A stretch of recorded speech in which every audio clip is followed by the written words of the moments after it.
So I now wish to introduce you to our first panelist, Sara Salyers. The title of my paper submission is Either Or. There are two possible routes for the Scottish people to end the union with England. There are only two routes, and they're mutually exclusive. The first is a negotiated withdrawal from the state Scotland is supposed to have co-created via an international treaty with England, the state known today as the United Kingdom of Great Britain and Northern Ireland.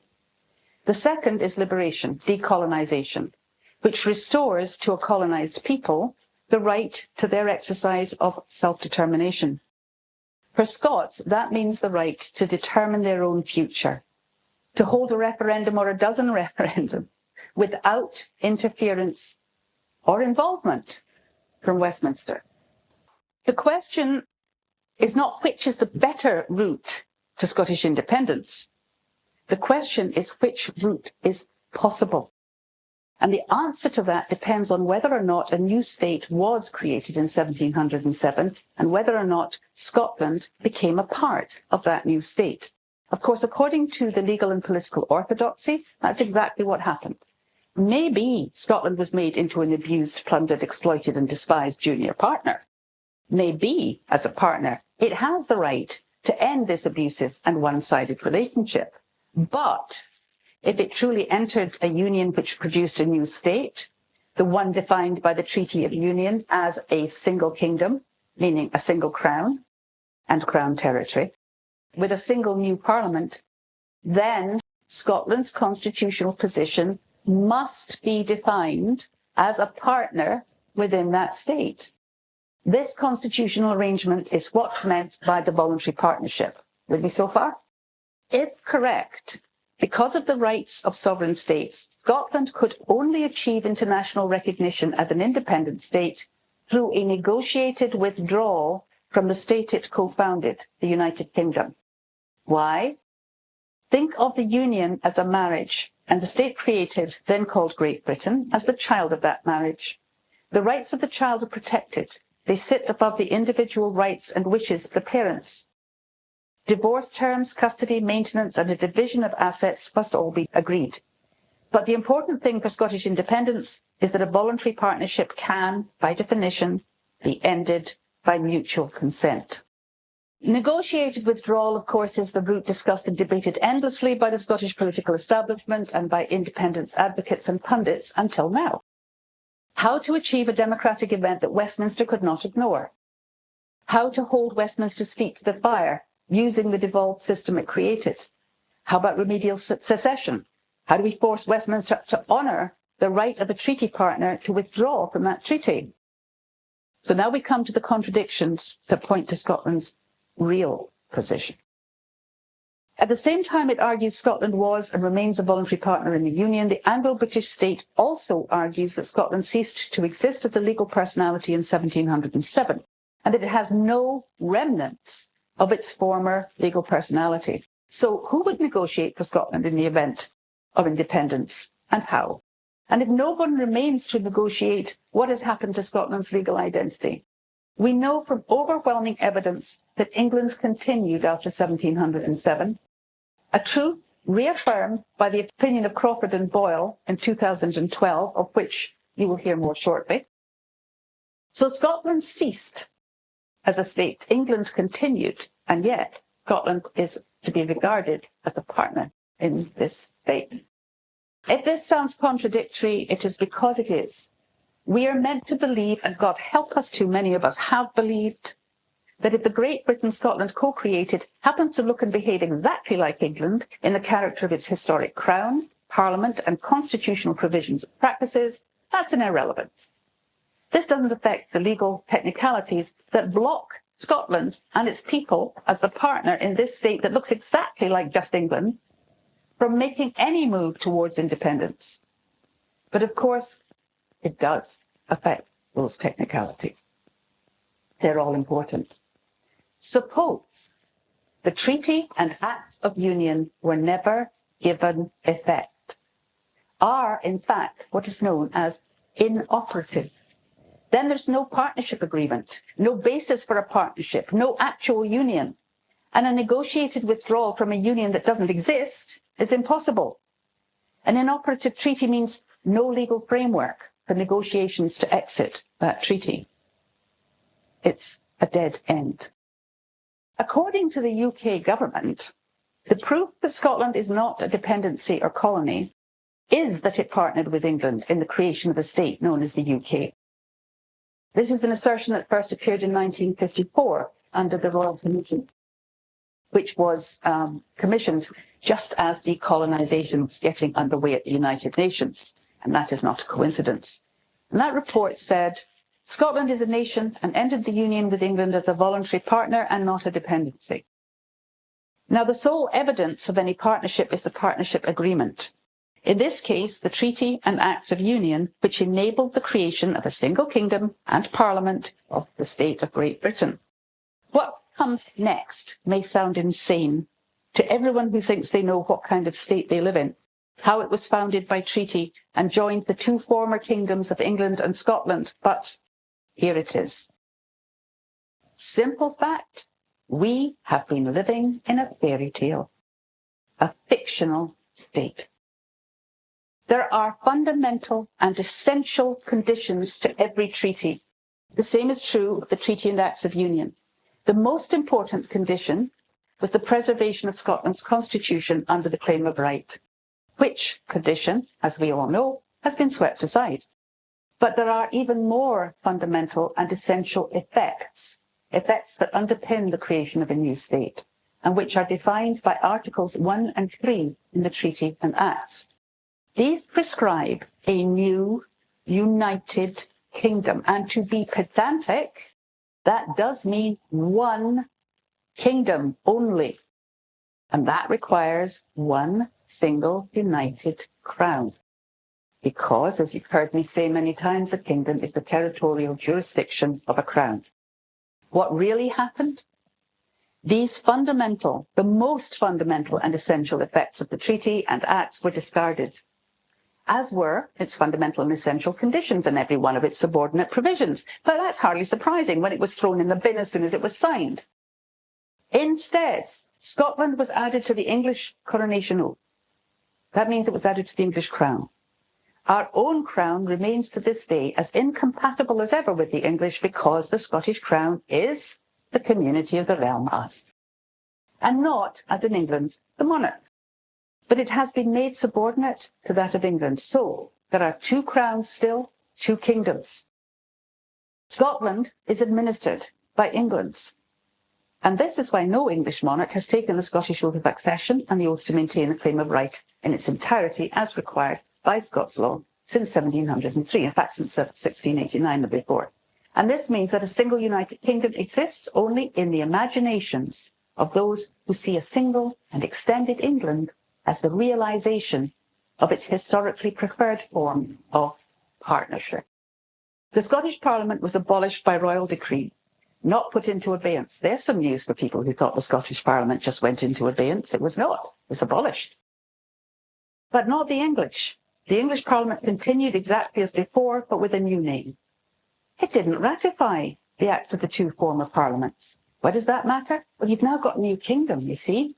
So you had an act ratifying the Treaty of Union that applied in Scotland, and an act ratifying the Treaty of Union that applied in England, but you had no act for the new kingdom that ratified those two acts, ratified the treaty on behalf of the new parliament. But you'd need to, really. And why? Because there was no single kingdom for that to apply to. No new elections were held. The Scottish MPs were just co-opted into England's Parliament in the same way the Irish MPs would be added almost a century later. This is not what the Partnership Agreement, the Treaty and Acts of Union, authorised.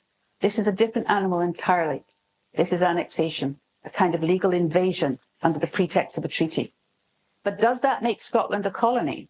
It absolutely does. It means that a colony, dependency, or non-self-governing territory is the only constitutional definition that can define Scotland's relationship with England, just as it has defined so many, many others. So either we're a partner in the Union that created a new state in 1707, as described by the Partnership Agreement, Treaty of Union, or a colony. One or the other, there's no in between. You cannot be a partner without the legal contract we call a partnership agreement, and between independent nations, that's called a treaty. And you can't be a partner without a single characteristic of that status.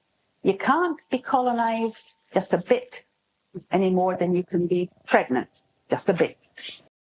A nation has the rights and obligations of a partner, including the full exercise of its right to self-determination, or it does not.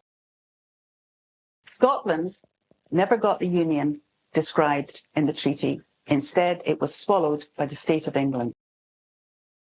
And this has huge implications. Because it remains unrealised, the Treaty of Union is inoperative. And with an inoperative treaty, there's no authorising instrument for the Union defining Scotland's rights, obligations and status. There's no binding mutual contract to dissolve. There's no right of secession from a treaty whose terms can't be broken or violated if it's never come into effect. No legal framework within which secession could be negotiated. No continuing principle of mutual consent, because substituting annexation for the terms of the treaty disposed of mutual consent 3 centuries ago. Any remaining legal effect for a treaty that has never taken effect in the first place, nor any legal mechanism, and this is the big one, nor any legal mechanism for a colony dependency to force the administering power to permit Scots their right to self-determination.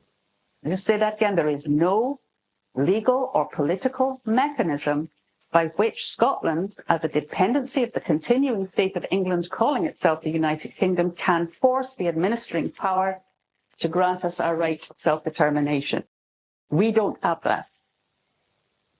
So this is as practical and fundamental an impediment to Scottish secession or withdrawal, and therefore any right to self-determination, as it gets.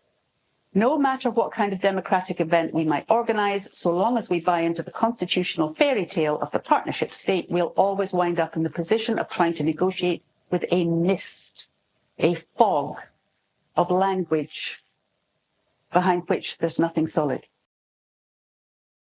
Meanwhile, Scottish politicians, jurists and independence pundits go in circles of outrage that a partner should be treated as just a territory. That's a colony, by the way. And English-only law blocks Scottish democratic expression.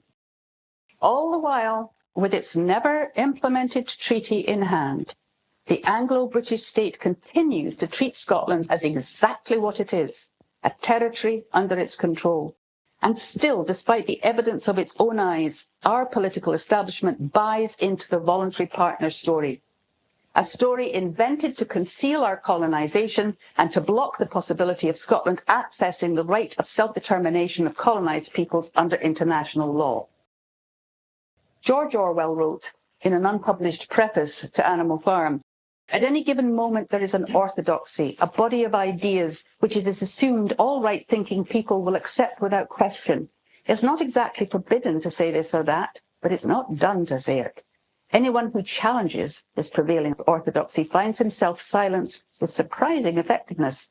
A genuinely unfashionable opinion is almost never given a fair hearing, either in the popular press or in the highbrow periodicals."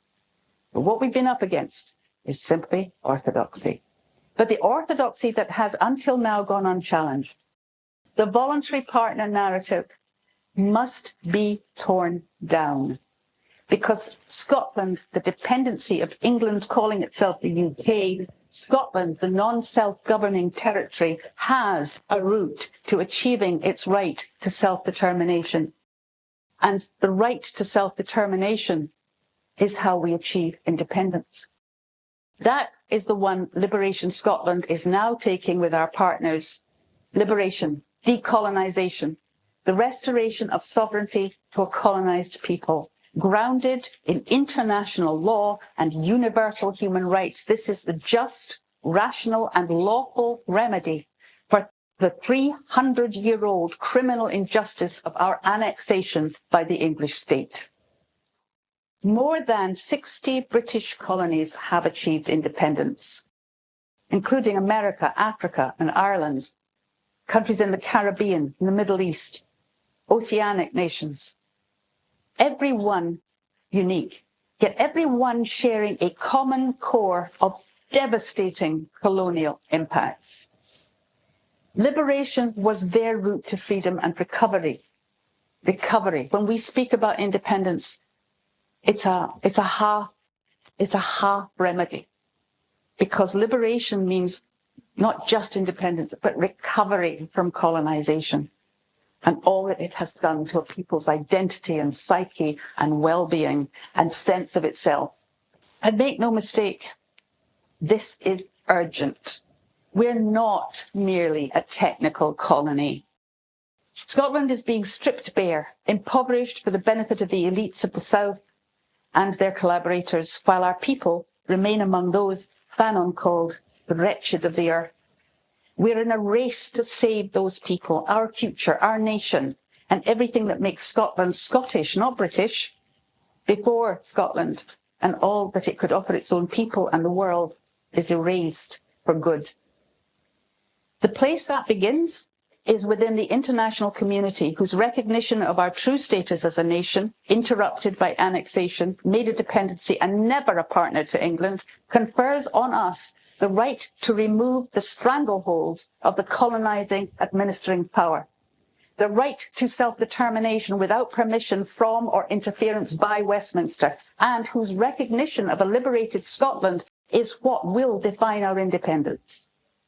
This is the only path open to us, the path on which, through and with our representatives, our spokespeople, our teams, and particularly Justice Portu International, who will be speaking for us, representing us at the United Nations, both in Geneva and New York, we have now set out on this journey, on this path, on Scotland's behalf.